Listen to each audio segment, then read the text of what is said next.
Mañana cumplo 42 años y os quiero contar una reflexión sobre esta situación de vida. También os quiero hablar de lo poco libres que somos, de los esclavos que somos de nuestros deseos. Por mucho que reflexionemos sobre nuestras cosas, por mucho que queramos salir de nuestros patrones, por mucho que intentemos a toda costa tomar decisiones libremente, no somos libres. Somos esclavos de nuestras propias motivaciones, de nuestros propios deseos. Y esto es algo que no todos vemos fácilmente. Merece una explicación mucho más profunda. Os espero dentro.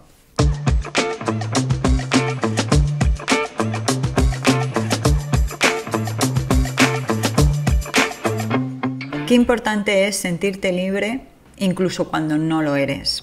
O mejor dicho, sentirse libre incluso estando dentro de situaciones que objetivamente te limitan.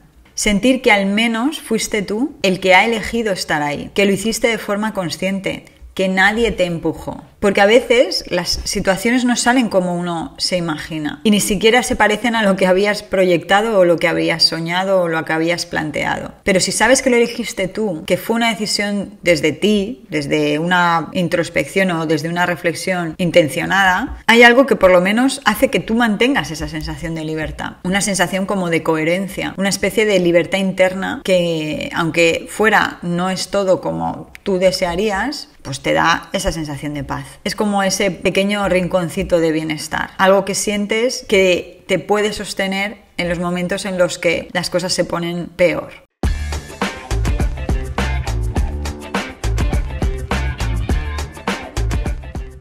Mañana cumplo 42 años y hoy tengo esa sensación de que estoy a las puertas de la vida. No siento que estoy en la mitad ni en el ecuador de nada. Siento que como que voy a empezar otra vez. Así, tal cual. Es como que voy a empezar otra vez a vivir. Es una sensación de no saber qué va a venir después. Es una sensación total de incapacidad de predecir lo que viene a futuro. No sé si es por la etapa, por lo que yo he ido trabajando o lo que sea, por el tema de la madurez, por lo que se abre por delante, no tengo ni idea. Pero es como si ahora se abriese una puerta distinta. Y al final te asomas a eso. Me he levantado con esa sensación de asomarme a algo, con cierta calma por un lado, con cierta relajación, cierta paz, pero con esa certeza de que puede ser cualquier cosa. Y además tengo ese sentimiento de que este comienzo es como diferente a otros. Es raro darse cuenta de que uno ha vivido con miedo. Es decir, hasta que a veces no vivimos los opuestos, no sabemos desde qué lugar hemos estado viviendo. Yo no digo que yo haya estado viviendo con miedo muchos años, pero porque el miedo no es algo que me caracterice, pero sí que había una sensación interna que ahora me doy cuenta de miedo, una sensación interna con un gusto a miedo,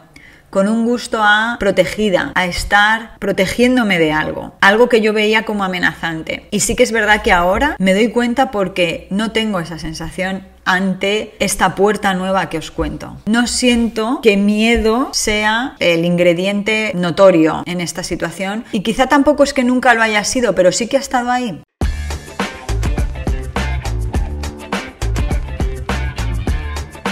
Esto es algo curioso porque, como he dicho antes, muchas veces no sabes cómo estabas hasta que dejas de estar como estás. No sabes cuánto miedo llevabas dentro hasta que un día sientes todo lo contrario. Sientes que ya no tienes tanto miedo, que ya estás más dispuesta a expresarte tú tal y como eres. Y al final es que con la comparación es con lo que vemos estas cosas, con el contraste. Hay gente que piensa que es libre hasta que de verdad pasa algo en su vida que de verdad le hace ser libre y se replantea lo que ha pasado o reflexiona sobre lo que ha pasado y lo que tenía anteriormente y se da cuenta de que efectivamente no lo era. Esto pasa mucho también con el tema de las parejas. Las parejas a veces cuando la gente rompe, cuando las parejas se rompen, la gente se divorcia y se divorcia a malas, con peleas, de repente es como ver el lado oscuro de tu pareja y decir, pero yo he estado viviendo al lado de esto toda mi vida. Pues no, seguramente no. Si hubiese estado siempre mostrando su lado oscuro, seguramente nunca te habrías acercado a esa persona. Pero eso estaba ahí, ¿no? Y sí que a lo mejor habría indicios o habría cosas que tú interpretabas de una determinada manera y al pasar lo que pasa, pues de repente es como que se descubre todo el pastel y por contraste empiezas a darte cuenta de lo que pasa. Bueno, esto era como una primera reflexión, como algo que quería dejar plasmado. El caso es que, por otro lado, todo esto que cuento de la libertad, de que tengo esa sensación de estar libre y tengo esa sensación de no tener tanto miedo y tengo esa sensación como de expectativa y a la vez tengo también la sensación de no certeza. De, por un lado, yo confío en mis capacidades, pero por otro lado, soy incapaz absolutamente de ver más allá de mañana mañana o de pasado mañana. Es una sensación muy extraña, pero es así. Entonces, la otra pregunta es, ¿realmente esas decisiones que yo tomé y que siento ahora que me acompaña esa sensación de libertad o esa sensación de coherencia, ¿realmente yo tomé esas decisiones siendo libre de verdad? ¿Realmente somos tan libres?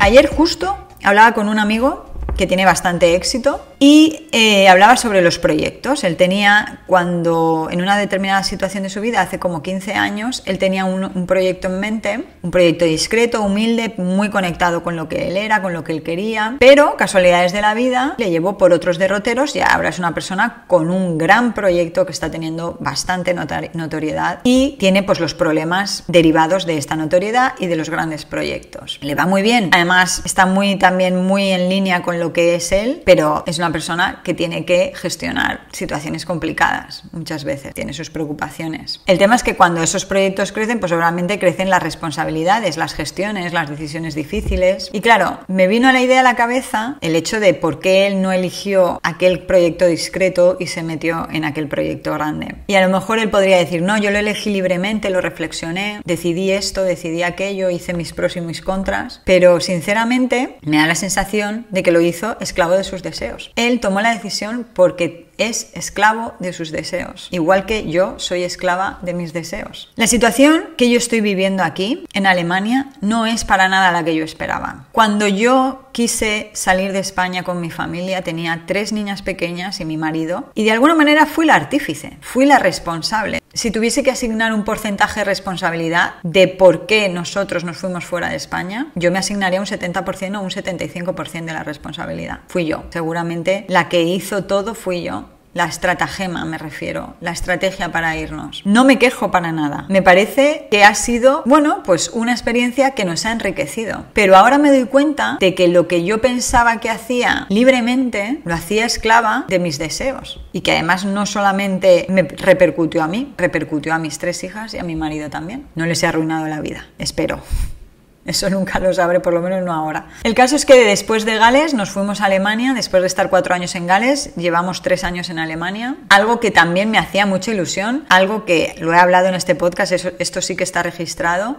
Tenía muchas ganas porque yo ya sentía que Gales y en concreto Swansea ya eran unos lugares que a mí no... Hablando rápidamente, pues que a mí me aburrían ya no había nada que hacer ahí. Y cuando nos venimos a Hamburgo, pues también tenía ciertas expectativas que no del todo se han cumplido. Pero como os decía al principio, sabiendo que yo, entre comillas, he tomado esa decisión libre, o al menos la he tomado de tal manera que yo soy consciente que dije que yo quería irme y quería irme a Hamburgo, Hamburgo me parecía buena opción, cuando vienen maldades, pues no estoy tan mal porque estoy tranquila sabiendo que en el fondo es lo que yo quise. Entonces esa sensación de coherencia a mí me da mucha tranquilidad y mucha paz, sinceramente. Pero vamos, no voy a hacer que me encierre, ¿no?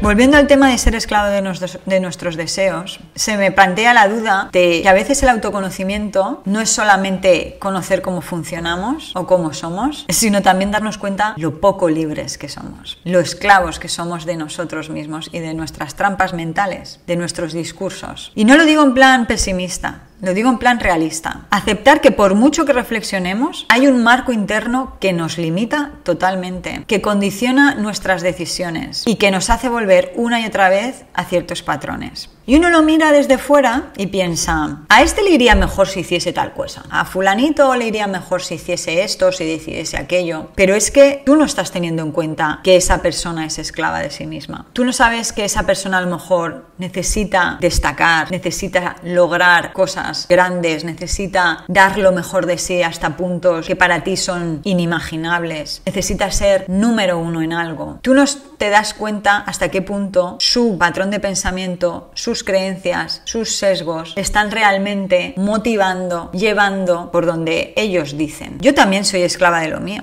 Es lo que os comentaba al principio. Yo me he dado cuenta de lo esclava que he sido también de mí misma, de lo que necesito, de lo que persigo, de lo que no sé dejar ir, ni aunque lo quiera. Ese es el trabajo difícil. Y si llegamos a situaciones que en teoría hemos elegido conscientemente, un día pregúntate, ¿cómo he llegado hasta aquí? ¿Esto es lo que yo quería de verdad? ¿O qué es lo que yo imaginaba que iba a ser? Y ese que me imaginaba que iba a ser, ¿cómo me iba a hacer sentir? ¿Qué es? Ahí está la clave. Quizá es que nos hemos quitado otra piel de la cebolla, o quizá es que hemos entendido algo nuevo, que al final ese deseo que tienes interno tan fuerte no siempre te libera, sino que a veces te enjaula. Jaulas que además están decoradas con nuestras ideas, las hemos hecho nosotros, las hemos forjado nosotros, les hemos hecho los barrotes, la forma, todo, sin darnos cuenta. Todos vivimos como en una jaula, estamos relativamente enjaulados porque somos víctimas de nuestros deseos. Ahora, ¿cuáles son nuestros deseos? Pues aquí es donde entra el eneagrama. El eneagrama habla de motivaciones en la vida, habla de qué es lo que a ti te mueve, lo que a ti te motiva, lo que tú sin darte cuenta, y esto es real porque no te das cuenta, te moviliza, te acciona. En otros podcasts he hablado de esto. Tú te puedes mover hacia algo o te puedes mover en contra de algo. El eneagrama te habla de eso, de hacia dónde te mueves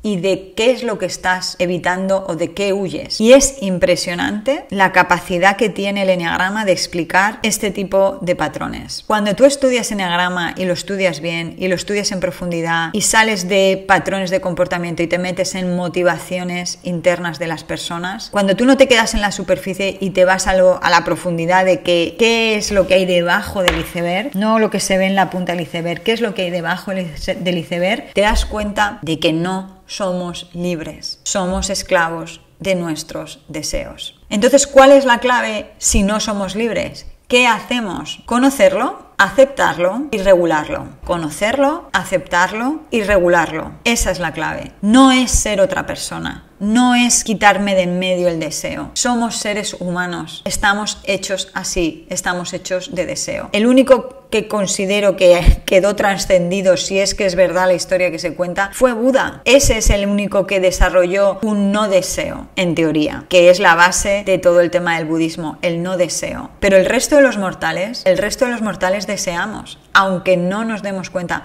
Por mucho que nos desapeguemos de ciertas cosas, que es un trabajo que está fenomenal, yo estoy totalmente de acuerdo con el desapegarnos de deseos superfluos, pero los deseos centrales, las motivaciones centrales, que es de lo que habla el eneagrama, las motivaciones core de cada persona, eso no se puede quitar. Se puede regular, pero no se puede quitar, porque eso es tu persona, eso eres tú. Ese es tu core, que luego hay muchas más cosas, claro que sí, pero ese es tu core. Y no luches para quitártelo, no tiene sentido. ¿Para qué te lo vas a quitar? Pero si tiene muchísimas cosas buenas, tiene muchísimos beneficios. Toda tu mejor versión viene en parte por ese core. La peor también, pero la mejor también. Es el yin y el yang. No los puedes separar. En lo blanco y negro, en lo negro y blanco. Están interconectados. Entonces, ¿qué es lo que tenemos que hacer? Conocerlo, aceptarlo y regularlo. Regularlo, equilibrarlo.